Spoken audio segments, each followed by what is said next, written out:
Nas profundezas escuras e inexploradas do Oceano Índico, jazem os restos de um avião cujo desaparecimento confundiu o mundo durante uma década inteira. Este não é apenas um mistério de avião desaparecido, é uma história perturbadora envolvendo um voo da Malaysian Airlines. 239 passageiros e tripulantes que desapareceram repentinamente no ar em uma noite normal. Que novas revelações surgiram deste incidente perturbador? Bem-vindo a um novo vídeo. Prepare-se para um mergulho profundo para ver como um drone subaquático finalmente revelou a localização do voo MH370 da Malaysia Airlines. Se você gosta desse tipo de conteúdo, inscreva-se em nosso canal, é grátis. Agora vamos começar. O dia em que o mundo parou. Por volta da meia-noite do dia 8 de março de 2014, o voo MH370 decolou do Aeroporto Internacional de Kuala Lumpur, na Malásia, com 227 passageiros de diferentes nacionalidades e 12 tripulantes.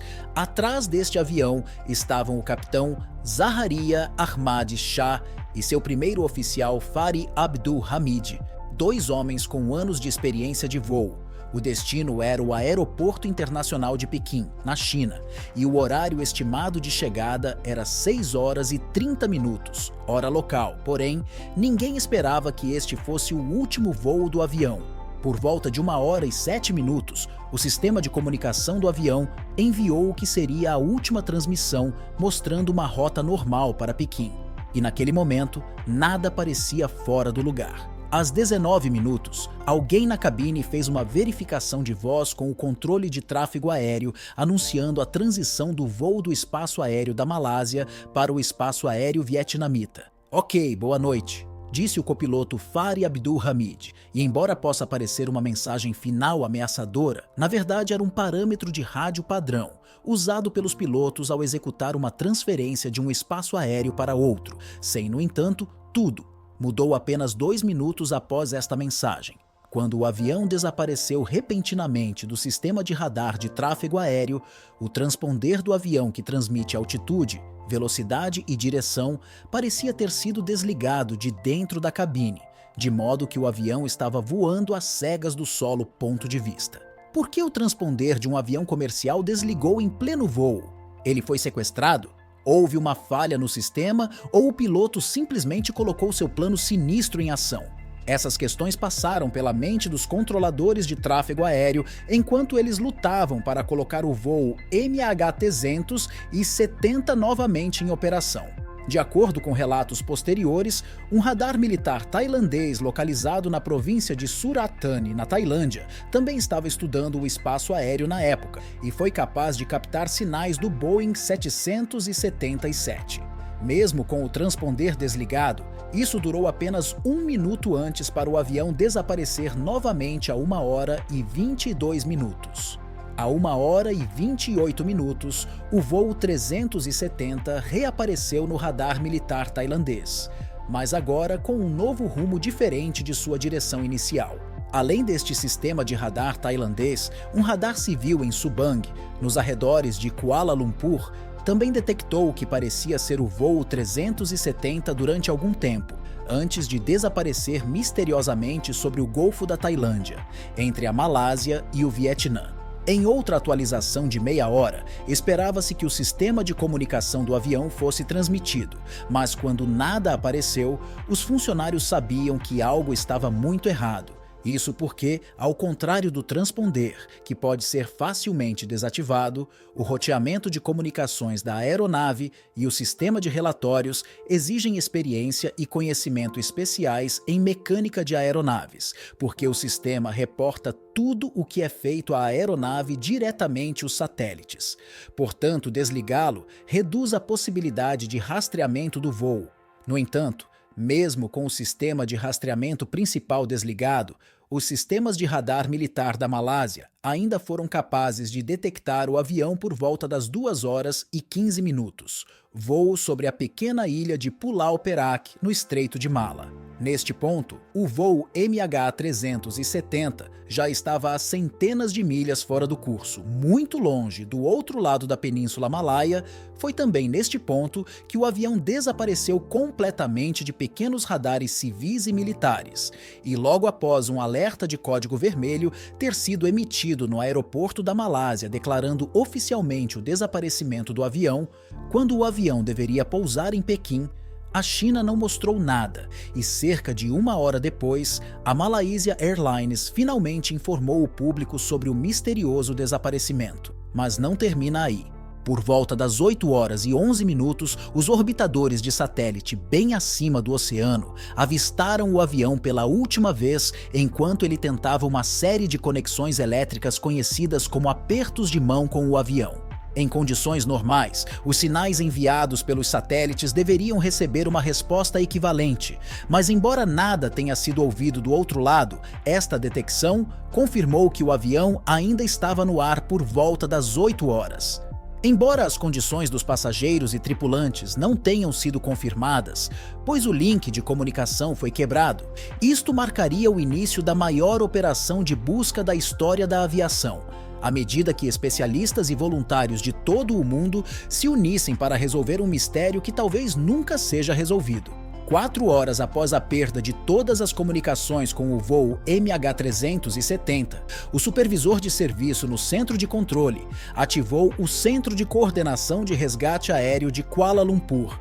À medida que a fase inicial da operação de busca e salvamento se acelerava, o público soube na manhã seguinte que especialistas já estavam analisando dados de satélite e radar disponíveis, numa tentativa de descobrir o que exatamente acontecera com o avião.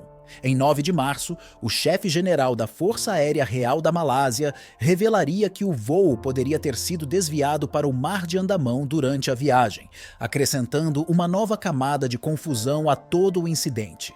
Destroços do avião foram relatados em diversas áreas, mas nada concreto foi encontrado em nenhum dos locais reportados. Somado a isso, um par de imagens do satélite chinês Golin-1 foram publicadas em um site chinês, mostrando 3 objetos não identificados flutuando no mar, mas após uma busca meticulosa pelas coordenadas, as autoridades também não encontraram nada. No final de 9 de março de 2014, o que começou como uma busca limitada se transformou em uma operação massiva com 40 aeronaves e dezenas de navios de vários países vasculhando toda a extensão do oceano em busca de pistas ou dos restos reais do avião. Em 11 de março, a China deu mais um passo ao ativar a Carta Internacional sobre o Espaço e Grandes Desastres e emprestar suas imagens de satélite para a pesquisa. Mais informações chegariam nos dias seguintes, à medida que a operação se deslocava para o Mar de Andamão.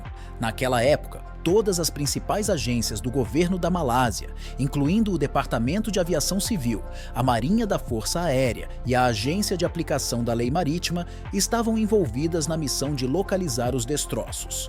Em breve, outras 26 nações juntaram-se à busca, incluindo Austrália, França, Índia, Indonésia, Estados Unidos, Reino Unido e muito mais, todas trazendo sua tecnologia mais avançada e pessoal treinado para acompanhar o progresso.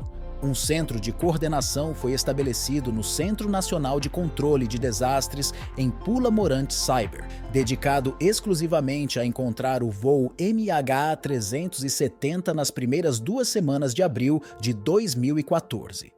A operação de busca se concentrou na localização das caixas pretas, enquanto aviões e navios implantavam equipamentos projetados para capturar sinais. 4 sinais foram detectados em seus faróis localizadores subaquáticos entre 6 e 8 de abril, mais ou menos na mesma época em que se esperava que as baterias do farol acabassem. No entanto, nenhum deles foi confirmado como sendo do voo 370, e a caixa preta permanece perdida no mar até hoje. Um submarino também foi implantado no fundo do mar, mas posteriormente não encontrou restos mortais ou corpos.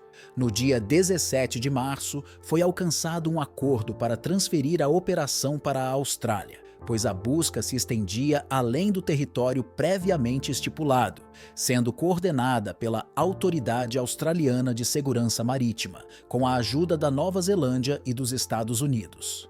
Esta nova área cobria aproximadamente 200 mil milhas quadradas entre a Austrália e as Ilhas Kellan, aproximadamente 1.900 milhas ao norte de Perth. No entanto, o maior problema era que estava literalmente no meio do nada, uma área coberta principalmente por quilômetros e quilômetros de água sem fim à vista, um lugar conhecido por ventos fortes, clima inóspito, mares terríveis e fundos oceânicos extremamente profundos. Esses fatores, aliados à incerteza em torno da possível localização dos destroços, tornaram a operação extremamente difícil. Mas mesmo com centenas de pedaços de destroços capturados por satélites e intensos esforços das equipes de busca, nenhuma das descobertas veio do voo MHH-370. Em 28 de abril, as chances de encontrar restos mortais na superfície da água tornaram-se muito improváveis, e a busca na superfície foi oficialmente cancelada. De acordo com o primeiro-ministro australiano Tony Abbott, qualquer destroço na água teria afundado no oceano. Por isso fazia sentido retirar todos os recursos. Mas, enquanto tudo isso acontecia, algumas histórias começaram a surgir online e nos noticiários sobre pessoas que afirmavam ter visto o avião voando após desaparecer dos radares, levando esta história de mistério a um nível totalmente novo. Na noite em que o voo 370 da Malaysia Airlines desapareceu no ar, 2 pescadores estavam lançando suas redes perto da fronteira entre a Malásia e a Tailândia quando viram um avião voando anormalmente baixo sobre o Mar da China Meridional por volta de 1h30. Durante o mesmo período em que o avião desapareceu do radar do controle de tráfego aéreo, o pescador e seu amigo levaram algumas pessoas não identificadas para uma pescaria na costa de Kota Bharu naquela noite. Quando ele olhou para cima e viu o avião voando baixo, um avião que normalmente voaria a 30 mil pés no céu, esse avião em particular estava tocando as nuvens, o que foi um choque para o pescador, pois estava muito baixo.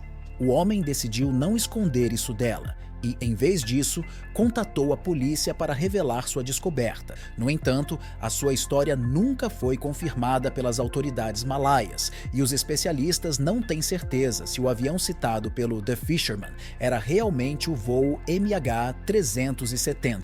No entanto, Ibrahim não foi o único que viu algo quando avistou 2 plataformas de petróleo vietnamitas próximas. No Vietnã, um homem neozelandês identificado como Mike Mackay estava trabalhando na plataforma de petróleo S. Mercur, cerca de 300 quilômetros a sudoeste de Vung Tau, quando viu um objeto em chamas no céu poucas horas depois de o avião decolar.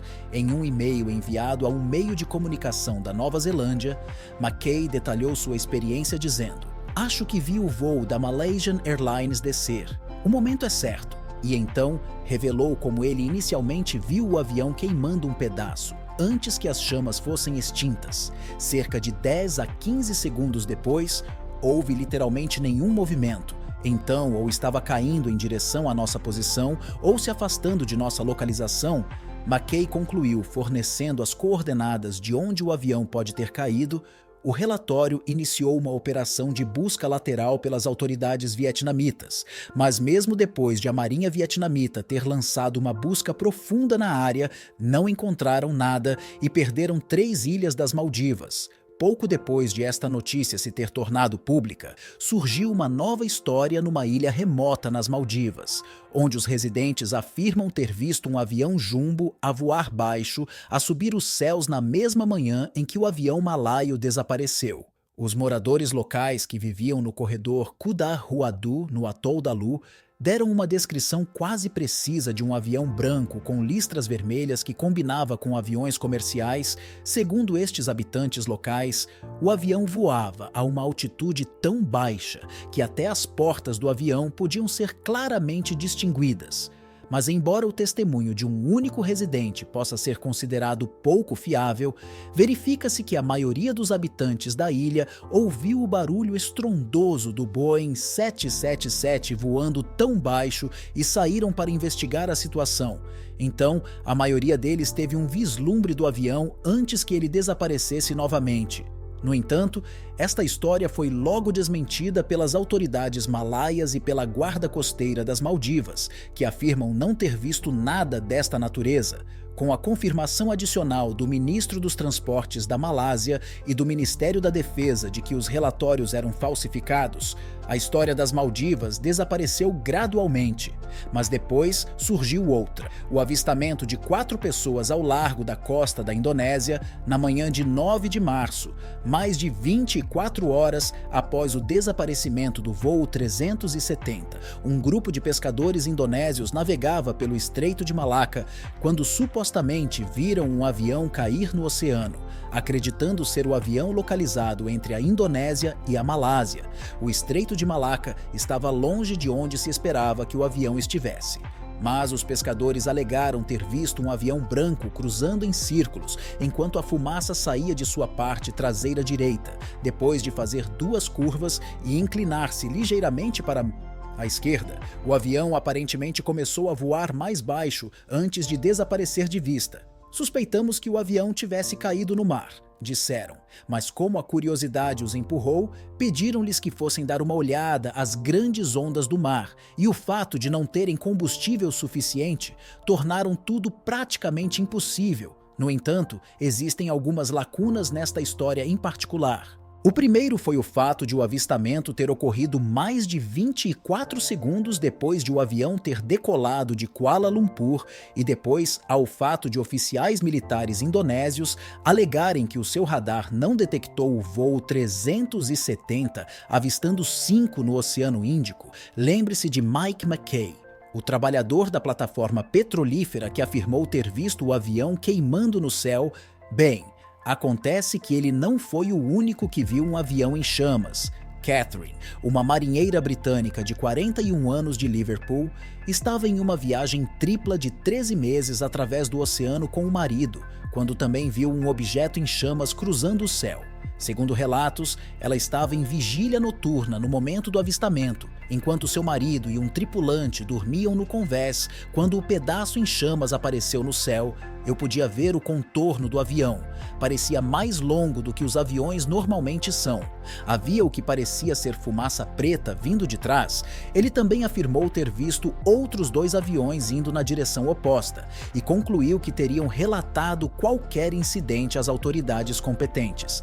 Mas foi somente no dia 10 de março que o homem e sua esposa chegaram à cidade de Phuket, na Tailândia. Antes de perceberem o significado de seu avistamento, infelizmente sua memória já estava um pouco confusa na época. Então, ela estava cética em relatá-lo às autoridades. Em junho de 2014, a marinheira e o seu marido apresentaram finalmente um relatório ao Centro de Coordenação responsável pela operação de busca, explicando o que viram naquela noite.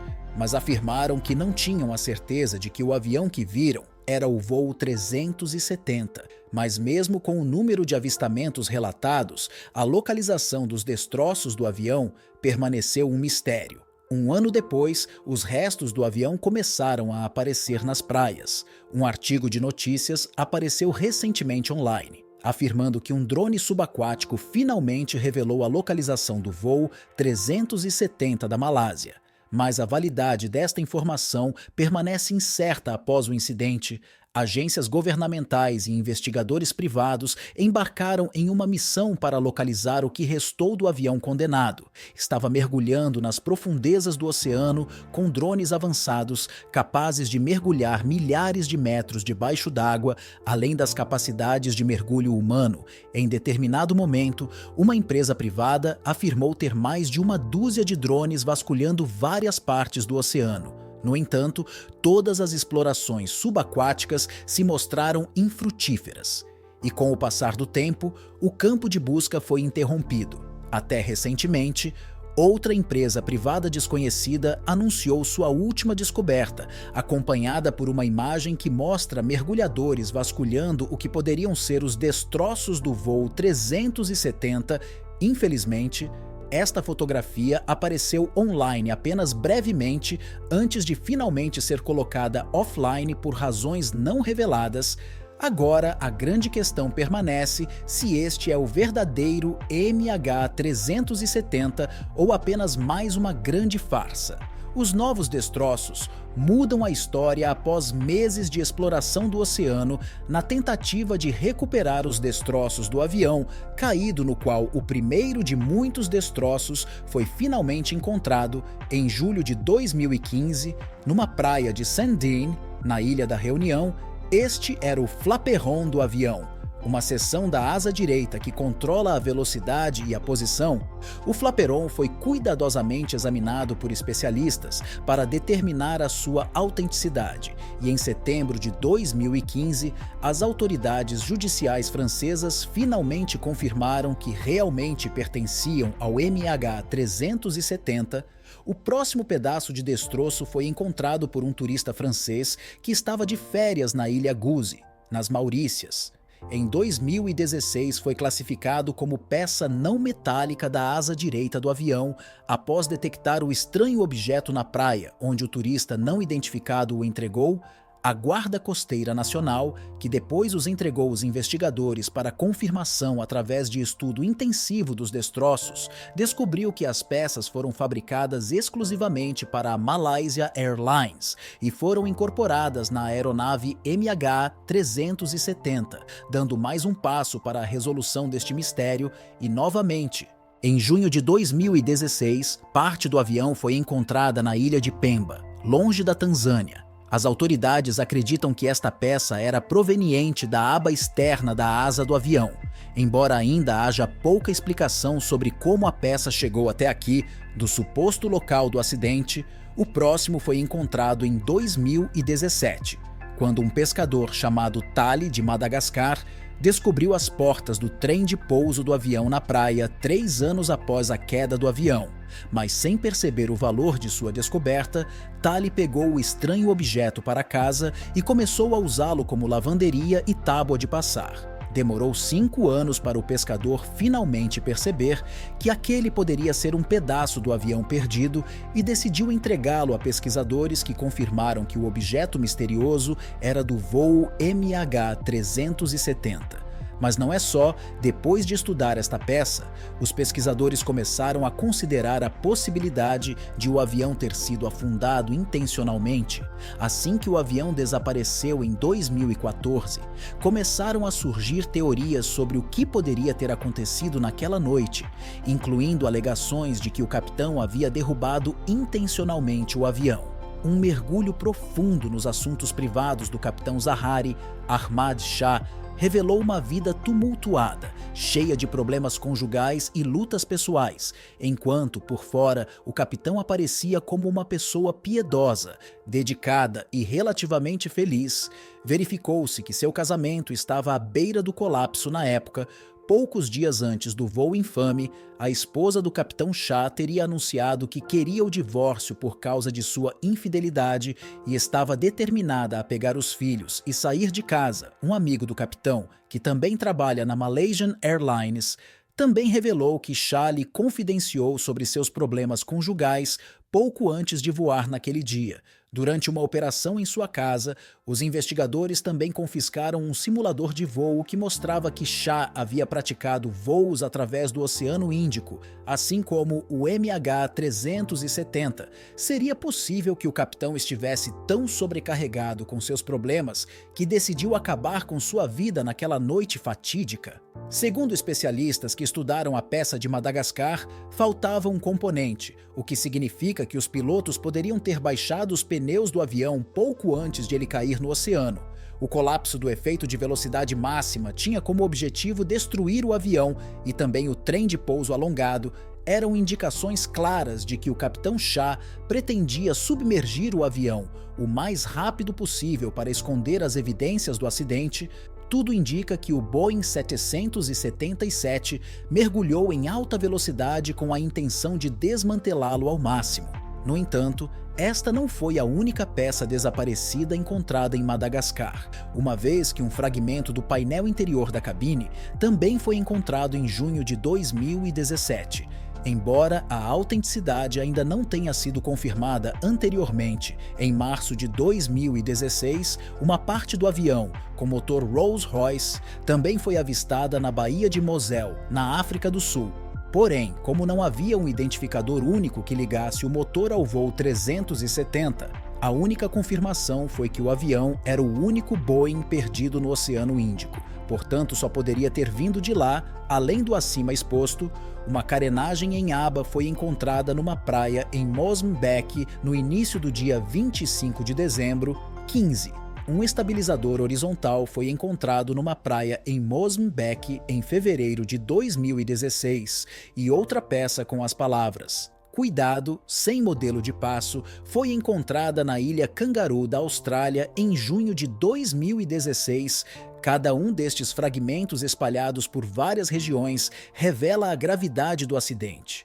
Mas um fragmento em particular poderia mudar a trama mais uma vez e talvez confirmar algumas estranhas teorias da conspiração.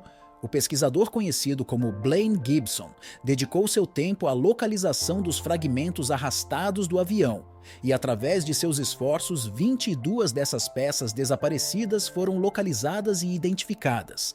Porém, sua descoberta mais famosa seria este fragmento específico, que também foi encontrado em uma praia em Madagascar. Apresentava sinais de exposição ao calor ou ao fogo. A peça inicialmente encontrada pelos pescadores e entregue a Gibson sugeria a possibilidade de o avião ter queimado no ar ou após ter caído, o que confirmaria os relatos da plataforma de óleo. Um trabalhador neozelandês e um marinheiro britânico afirmaram ter visto um avião queimando no céu. Segundo a análise de Gibson, a peça fazia parte da cabine ou área de carga, e não da parte envolvida no voo, como a asa. Essa peça, junto com outras partes do avião, foram encontradas. Gibson foi enviado ao Australian Transport Safety Bureau para identificação e inspeção adequadas, mas quanto à teoria do incêndio, os investigadores ainda não têm certeza se devem considerar esta peça carbonizada como confirmação ou continuar a considerar outras possibilidades. Após o misterioso desaparecimento do voo MH370, a maioria das pessoas, inicialmente, acreditou que o incidente estava relacionado ao terrorismo, e enquanto os investigadores estudavam a lista de passageiros, encontraram 2 homens iranianos que pareciam ter viajado com passaportes roubados. Muhammad, de 19 anos, e Sayad, de 29 anos. Muhammad e Sayad eram 2 amigos que buscavam asilo na Europa vindos de seu país de origem. Neste dia fatídico, eles viajaram com passaporte austríaco na esperança de chegar à Alemanha e se reunir com sua mãe, enquanto Muhammad aparentemente usava um passaporte italiano roubado. Após uma investigação aprofundada, a Interpol concluiu que os 2 não tinham laços com nenhum grupo terrorista e eram simplesmente 2 jovens no lugar errado e na hora errada. Mas essa não era a única teoria terrorista. Outros acreditam que o avião foi sequestrado por terroristas da Al-Qaeda que obrigaram o capitão a levar o avião e seus passageiros para o Afeganistão, onde ainda estão cativos até hoje. Depois, há quem acredite que o avião também foi abatido por terroristas na tentativa de provocar problemas com o Ocidente. E ainda outra teoria culpa a Rússia pelo desaparecimento, afirmando que o avião foi sequestrado por espiões russos, enquanto alguns acreditam que o avião foi realmente abatido pelos Estados Unidos após identificá-lo erroneamente como uma ameaça. Há quem acredite que o avião esteja atualmente em uma base aérea dos Estados Unidos localizada na ilha de Diego Garcia, e outros afirmam que o incidente foi orquestrado por um grupo de hackers mal intencionados que sequestraram o avião remotamente e o derrubaram ou o levaram para um local desconhecido. Embora cada uma dessas teorias tenha sido refutada, especialmente com a descoberta de destroços, muitas perguntas sobre este estranho incidente permanecem sem resposta, e a maioria delas talvez nunca será resolvida. Chegamos ao final deste vídeo. Diga-nos a sua opinião na caixa de comentários.